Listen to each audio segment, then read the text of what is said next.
Tapi kalau Pak Alawi itu memang kere. Fakta sejarahnya itu mereka kere ke sini untuk cari duit. Bahkan banyak puisi-puisi orang sana itu apa itu berharap anak cucunya untuk datang ke Jawa membawa kekayaan dan kembali ke sana meskipun kekayaannya nggak mau kembali. Jadi Jawa itu bagi komunitas Pak Alawi Yaman itu memang surga untuk mencari. Orang-orang yang datang kayak misalnya leluhur Antum, leluhurnya saya Fikar, itu datang ke sini udah kaya. Assalamualaikum. Alhamdulillah. Hari ini, semoga sedulur semua sehat walafiat lahiriah dan batiniah, tak kurang suatu apapun.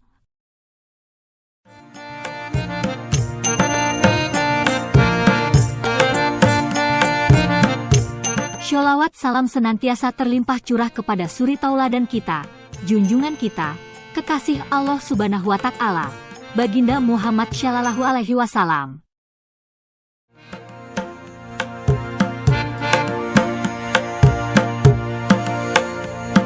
Sang penghulu akhir zaman. Kali ini Talita coba kupas video dari Gus Fuad Pleret yang menurut Talita, isinya sangat berbobot dan ini merupakan poin penting dan juga sekaligus jawaban dan sebab atas terjadinya polemik masalah nasab Ba'alawi di Indonesia.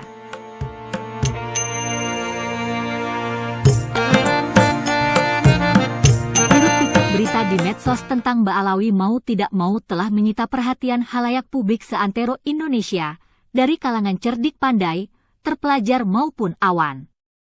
Sisi negatif dan positif dari Ba'alawi pun akhirnya terkuak ke publik. Bagi sedulur tani minimalis yang belum subscribe dulu dong. Biar Talita lebih bersemangat mengupload videonya. Menurut Gus Fuad Pleret, ada 3 poin penting yang menggugurkan Ba'alawi sebagai duriat Nabi Muhammad Shallallahu Alaihi Wasallam. Oke, kita simak bareng aja yuk. Kalau dulu Gus Dur itu membela tahun 80-an membela serangan dari Ketua MUI Hasan Basri itu. Hasan Basri itu kan ditengarai sebagai penganut Salafi Wahabi. Dan waktu itu yang mempersoalkan berarti kan Salafi Wahabi mempersoalkan Duriyatur Rasul, tidak khusus Ba'alawi loh yang harus dicatat itu. Sekarang kan pada di framing seolah-olah Gus Dur membela Ba'alawi. Enggak, Gus Dur itu membela Duriyat Nabi. Dan Duriyat Nabi waktu itu masih diyakini banyak, termasuk Wali Songo, termasuk Al-Hasani, termasuk Ba'alawi waktu itu, karena belum ada data apa itu kajian nasab dan belum ada kajian DNA mengenai Ba'alawi. Nah, yang dibela Gus Dur itu adalah Duriyat Rasul secara umum, dan yang menyerang itu bukan Nahdiyin. Lah hari ini yang mempertanyakan, yang menyerang Ba'alawi itu Nahdiyin. Iya. Jadi elit NU mau bilang apa aja berarti melawan akar rumputnya sendiri. Nggak akan berani, nggak akan menang. Kalau terlalu keras menghardik anak buahnya, malah jatuh nanti. Bisa diturunin. Iya. Rame-rame nurunin. Iya. Jadi nggak mungkin. Jadi kalau misalnya elit NU bilang begini dan begitu, itu pasti politis saja. Itu pasti sementara sampai pilpres ini selesai. Kalau pilpres selesai nanti ngomongnya lain lagi. Iya. Aslinya kan itu waktu tuh Gus Yahya waktu sebelum jadi ini kan bilang sendiri. Iya. Yang datang kemari, iya, cuman mau apa namanya? Dihormatin, iya, tapi tidak mau menghormatin balik kan? Cari duit. Cari duit aja. Iya. Tapi sekarang Gus Yahya, makanya saya kaget kemarin malah apa nih? Ya udah pakai apa nih barokahnya aja, ya beda bisa gitu. Karena saya itu memaknainya begini, karena Gus Yahya itu tahu tidak bisa dihentikan. Yang bisa itu hanya diminimalisir akibat buruknya gitu, mungkin kerusuhan, mungkin apa gitu. Dan ada kepentingan PBNU mengamankan bangsa ini. Kalau saya memaknainya seperti itulah. Nanti kalau ini sudah hajatan demokrasi sudah selesai, saya kira Gus Yahya akan berbeda lagi. Iya. Pembicaraan. Karena sebenarnya topik ini itu kalau mau jujur itu yang mulai kan Gus Yahya. Iya. Yang memviralkan memang saya, tapi beliau sendiri yang ngomong. Benar. Saya waktu itu lihat kok. Iya. Gus Yahya bilang yang Alatas, yang Yahya, yang ini. Makanya kan HL itu Habib Lutfi itu kan keluar dari NU sempat kan. buat apa nih? Jatman kalau tidak salah ya, Jatman itu. Jadi seolah-olah saya yang mulai, enggak, saya cuma memviralkan punya Gus Yahya, saya menggarisbawahi statementnya Gus Yahya. Dan saya sendiri tidak menduga kalau bisa seluas ini, selebar ini persoalannya. Dan ada data-data terus-menerus, setiap hari itu ada update data mengenai Pak Alawi itu bukan Dzurriyyat Rasul, bahwa Pak Alawi itu DNA-nya Yahudi, tidak membawa darah Quraisy saja tidak, bahwa Pak Alawi itu kalau soal sejarah masuknya itu saya udah agak ngerti lah zaman SMA itu. Karena saya suka buku-buku sejarah ya. Itu mereka datang ke sini yang membawa itu kolonialisme Belanda, makin makin diketahui publik kan. Dan yang selalu mengklaim dirinya adalah keturunan Nabi kan kelompok Pak Alawi aja. Iya. Kalau mendatang seperti antum dari Yordan nggak pernah minta diakui, nggak pernah diakui dan nggak pernah minta diakui, dan nggak pernah minta diistimewakan, biasa aja. Nah, dari Maroko, dan orang-orang yang datang kayak misalnya leluhur antum, leluhurnya Said Zulfikar segala macam, itu datang ke sini udah kaya gitu loh. Tapi kalau Pak Alawi itu memang kere.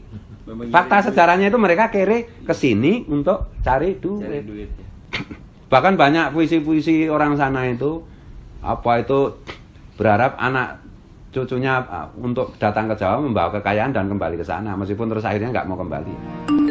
Jadi Jawa itu bagi komunitas Pak Alawi Yaman itu memang surga untuk mencari harta.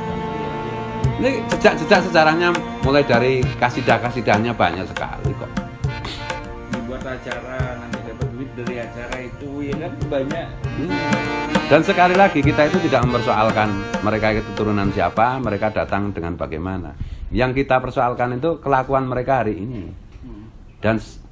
Dan bagi saya inti dari persoalannya, kelakuan mereka itu hanya bisa dihentikan kalau mereka oleh publik diketahui sebagai bukan Dzurriyyat Nabi. Iya. Kalau masih diyakini sebagai Dzurriyyat Nabi, ya mereka akan berulah terus. Bagi saya kayak Bahar, kayak Ridhe, kayak si Taufik Segaf, enggak penting. Saya enggak mau memenjarakan mereka atau menganiaya mereka, enggak. Kalau sekarang misalnya mereka ditindak secara hukum macam-macam ya, tapi klaim bahwa mereka Dzurriyyat Nabi itu masih berjalan, mungkin 10 tahun, 20 tahun, 30 tahun, 50 tahun akan muncul Ridhik baru, Taufik Segaf baru, Bahar Smith baru. Itu masalahnya. Tapi kalau udahlah publik harus dikasih edukasi, mereka itu secara kajian ilmiah, kajian nasab maupun kajian tes DNA memutuskan bahwa mereka bukan Dzurriyyat Nabi. Mari kita terima hal itu, udah selesai. Iya, beres udah. Iya udah beres. Lalu keturunan India juga nggak masalah. Keturunan Cina yang mendominasi ekonomi juga kita tidak persoalkan kok. Iya, tapi kalau klaim Dzurriyyat Nabi itu ada pertanggungjawaban agama ya. Dan itu potensi yang paling besar untuk merusak Indonesia. Karena Indonesia itu orangnya religius semua. Kalau udah dikasih bualan agama itu udah mabuk semua masalahnya itu. Dan yang tokoh-tokohnya yang ngerti, yang paham, ulama-ulamanya memilih diem mingkem, membutakan diri. Nah itu apa itu? Ya nggak bisa no. Ya karena banyak kepentingan, banyak alasan lah. Benar. Ya kalau yang sudah sepuh-sepuh tidak mungkin berbicara atau apa, saya bisa memaklumi. Tapi ya kadang-kadang kita sendiri ya jengkel juga ini. Tapi Pribumi sendiri juga membiarkan saudaranya diperbudak gitu. Iya, diperbudak. Iya. Ada teman saya sampai jual-jual apa demi ada acaranya, adalah Oknum Habib jual apa sampai kamu sendiri perlu uang, kesian. Dia kerja potang-panting ya, jual barang demi kalau ada acaranya itu ya udah dihabisin sampai rumahnya dijual kalau perlu. Jadi Said Alwi itu ya cerita kiai minta sarungnya sedang dipakai sama oknum Pak Alawi, anak-anak dipaksa untuk copot, kan ada itu di YouTube. Banyaklah kan kasus saya. Ini semua berawal dari klaim mereka sebagai Dzurriyyat Nabi. Benar. Dan terbukti mereka memang palsu, bukan Dzurriyyat Nabi. Iya. Kalau Dzurriyyat Nabi benar, nggak ada kelakuan kayak begitu. DNA-nya itu akan menyetop dia untuk melakukan hal-hal yang keji seperti itu. Bahwa mereka melakukan kekejian-kekejian seperti itu bukti lain lagi bahwa mereka memang tidak punya DNA Rasulullah. Betul loh? Iya. Kalau saya begitu, secara ilmiah tes nasab gagal, tes DNA gagal, tes perilaku gagal, udah 3 ini. Ya apa ada keturunan Wali Songo, ini aku keturunan Nabi, sarungmu tak pakai? Nggak ada kayak Nggak gitu. ada. Apa keluarga antum yang dari mana? Nggak ada. Yordan ya? Kerja. Jawa ini aku Kerja durian. potong panting. Iya toh? Kerja potong panting. Cuman saya gara-gara waktu pas gempar-gempar gini, akhirnya saya masuk ngawur, masuk istana, masuk ini semua tak masukin sudah apa namanya? Supaya nanti apa? Kedepannya lebih enak gitu loh. Enggak aman selain Mbak Alawi itu aman. Oh enggak bikin ulah kok. Dan terbukti kok. Terbukti durian Nabi kok. Dan saya kan bilang 85% orang Indonesia itu sudah membawa darah Rasulullah. Baik dari jalur laki-laki maupun dari jalur perempuan. Itulah strategi Wali Songo untuk mengalirkan darah Rasulullah kepada semua pribumi Indonesia. Iya. Gitu loh. Kalau soal darah itu orang Indonesia yang duriat Nabi, bukan Mbak Alawi itu. Kalau soal darah itu ya pendatang dari Yaman kayak antum, pendatang dari Maroko kayak si Zulfikar. Itulah yang duriat Nabi beneran. Dan semuanya nggak pernah minta privilege, nggak pernah minta diistimewakan, nggak pernah minta pengakuan. Kita ngurus apa lagi nasab melalui narkoba, kita tes DNA itu karena mereka menantang kan. Iya. Kalau nggak ditantang juga kita diem aja. Karena mereka mau merusak agama dengan membawa nama Rasulullah, merusak negara dengan membawa nama Rasulullah. Itu nggak boleh dibiarkan. Para pengecut, para pecundang, para pengkhianat yang membiarkan hal seperti ini berlangsung terus. Kalau saya begitu. Nggak usah ngaku Islam lah, kalau nggak membela Rasulullah. Ini Rasulullah, nama Rasulullah sedang dirusak. Malah menuduh balik, framing, pembenci duriat Nabi. Siapa? Saya nggak membenci antum. Iya. Kalau saya membenci duriat Nabi, saya membenci diri saya sendiri dong. Aku juga duriat Nabi, gimana sih? Tunggu aja hasil tes DNA nanti. Tes apa buku nasab jelas saya duriat Nabi. Tuh loh, mereka tes nasab aja gagal. Tes DNA nggak berani. Ngaku-ngaku tuh loh. Itu masalahnya.